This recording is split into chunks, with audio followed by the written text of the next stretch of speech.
C'est un plaisir, un grand honneur pour moi de venir encore inaugurer le progrès fait par la Caisse de sécurité sociale dans le domaine de la santé des populations guinéennes.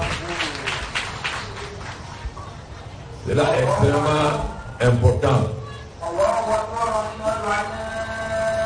car nous sommes obligés aujourd'hui souvent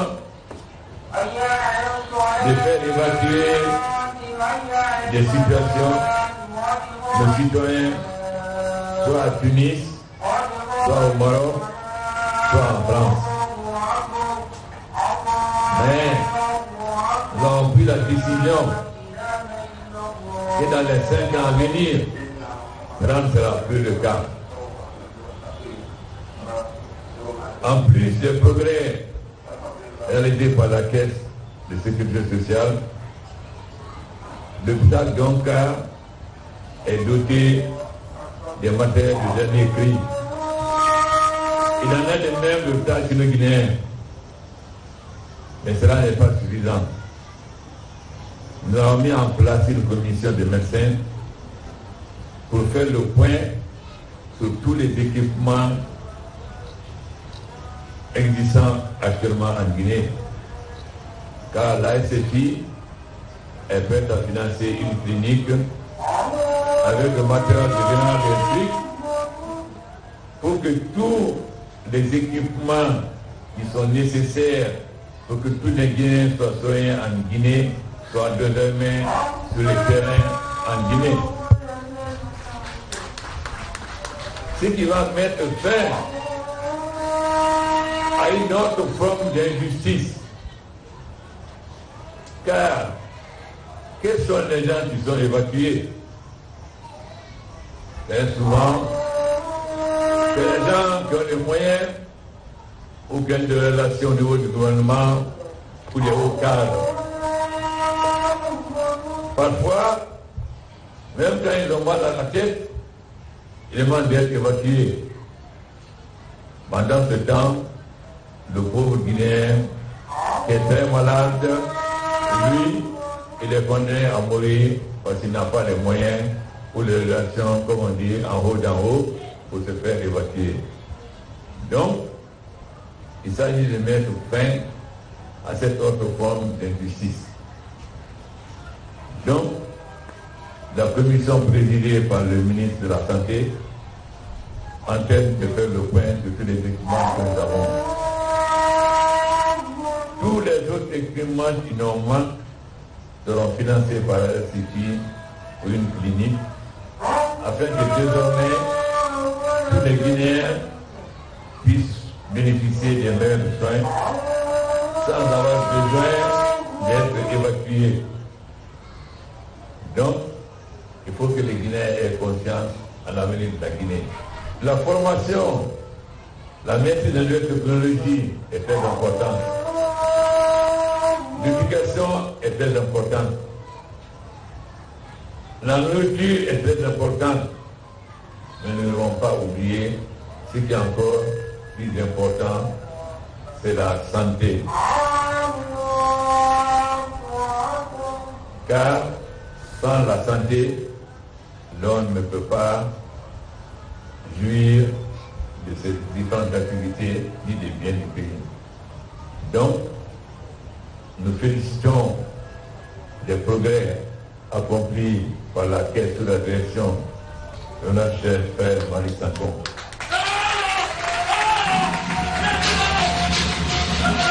Le changement que nous avons commencé touchera tout, touchera aussi la Caisse, le ministère de la fonction publique, le ministère de l'Agriculture, le ministère de l'Industrie doivent se mobiliser afin que tous les employeurs, je dis bien tous les employeurs, aient l'obligation de s'assurer et d'assurer les travailleurs à la Caisse de sécurité sociale. Quand on parle du financement aux États-Unis par les fonds de retraite, les fonds de retraite c'est quoi? c'est les cotisations payées par les citoyens. Donc, si tous les employeurs et l'État payent les cotisations des employés et que les salariés aussi payent leurs cotisations, la caisse pourra être un instrument important d'investissement en Guinée. Pour cela, évidemment, il faudra aussi que la caisse s'adapte. Donc nous ferons le changement dans la structure de la caisse. Il ne suffit pas seulement d'avoir un bon directeur général. Il faut aussi changer l'environnement qui l'entoure afin qu'il puisse encore mieux donner, parce qu'il est capable de donner beaucoup plus aujourd'hui. Je ne le dis pas pour rien, parce que nous nous connaissons depuis la France. Donc, il faut que le petit peuple sache que si pendant longtemps, à cause de la pagaille, des troubles, des dégâts causés dans le pays par l'opposition ne me permettait pas de travailler, aujourd'hui cette page est tournée. La Guinée est en paix, le pays est tranquille et notre pays devient une destination enviée. Hier, les hôteliers se plaignaient. Aujourd'hui, il n'y a plus de place dans les hôtels. Au point que nous sommes obligés d'interpeller ceux qui ont commencé à construire les hôtels, de les finir. Donc, c'est la paix, la tranquillité et la solidarité qui peuvent permettre à la Guinée d'avancer. Qui peut permettre de donner les moyens à notre jeunesse de maîtriser le savoir.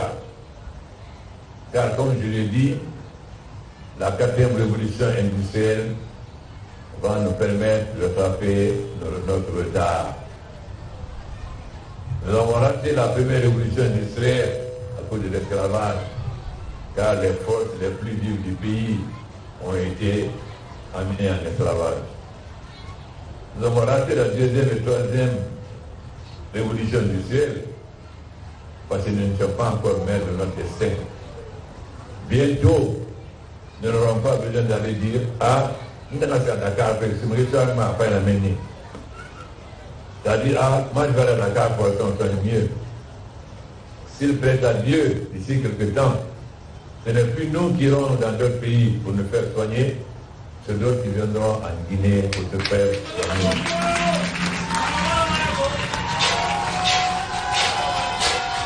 Notre ambition est de produire chez nous tout ce que nous consommons, que ce soit au niveau de l'agrobusiness ou que ce soit au niveau de l'industrie.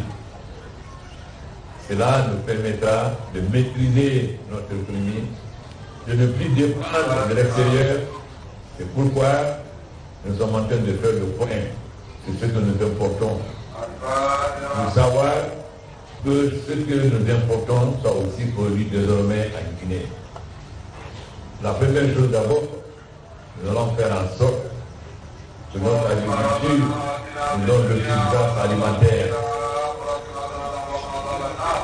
La Guinée est tellement riche, notre terre est tellement riche, que quand les étrangers viennent, ils posent la question, les présidents, comment ça se fait qu'un pays comme la Guinée importe le riz? Vous êtes exportateur, c'est qui est vrai. Alors, j'ai pris l'engagement que tout cela va changer. Évidemment, pas par une baguette magique, mais par le travail, Car l'homme est le capital le plus précieux. C'est l'homme qui peut changer. C'est les Guinéens et les Guinéennes qui peuvent changer les destin de son pays. J'ai dit aux partenaires technico-financiers que nous sommes très heureux de leur accompagnement. Nous souhaitons qu'ils nous accompagnent davantage. Mais cela ne peut être qu'un complément. L'essentiel,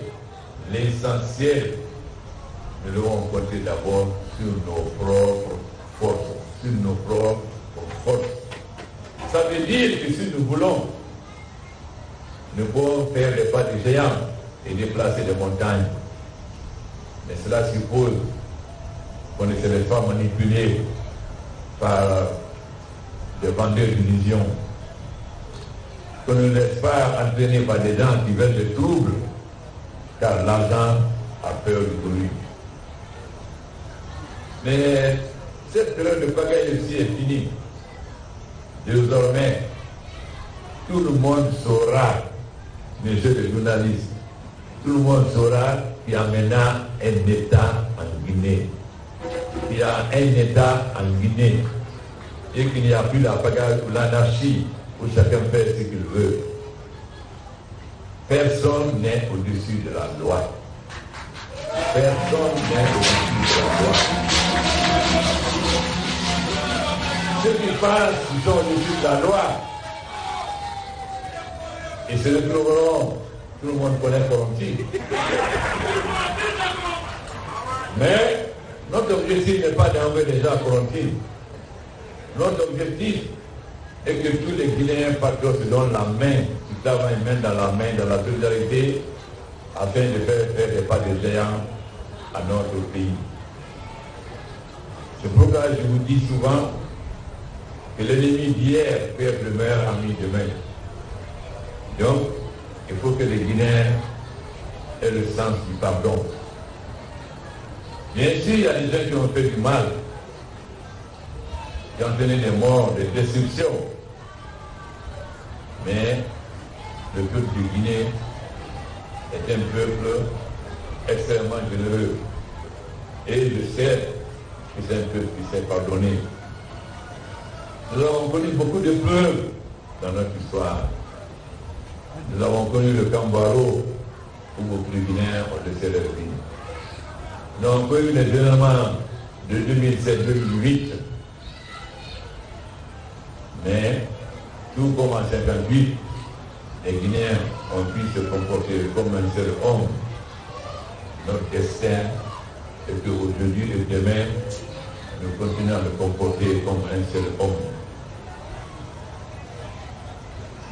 Nous ne devons considérer aucun Guinéen comme ennemi. Nous devons exclure personne, sauf celui qui se fait exclure. Voilà ce que je vous demande. Mais surtout, ne pas vous laisser manipuler par des mensonges. Je veux dire d'avoir confiance à la Guinée. Hier, à cause des troubles constants, j'étais obligé de me consacrer sur la politique. Aujourd'hui, comme je l'ai dit, j'ai pris le volant du camion guinéen. C'est-à-dire, désormais, j'ai pris mes responsabilités pour que tout ce qui appartient à la Guinée appartienne à la Guinée, c'est-à-dire rentre dans les caisses de l'État. Même la sécurité sociale, les paiements se feront par monnaie électronique dans votre compte à la banque centrale. C'est la même chose pour les députés partout. Et aussi, nous assurons au peuple du Guinée ses droits. Car il y a des papiers pour lesquels vous n'avez pas besoin de payer. Quand vous venez, le foncier vous demande de payer. Il faut que le peuple connaisse ses droits. Mais le peuple du Guinée aussi doit accepter de changer. Nous devons accepter de changer de mentalité, de comportement, de privilégier le travail, de privilégier la solidarité et surtout de cultiver le patriotisme. A rappelé que la Caisse nationale de sécurité sociale a commencé cette révolution depuis 2016, faisant d'elle une référence en Guinée en matière de diagnostic. La mise en service du centre de cathétérisme s'inscrit donc dans cette logique.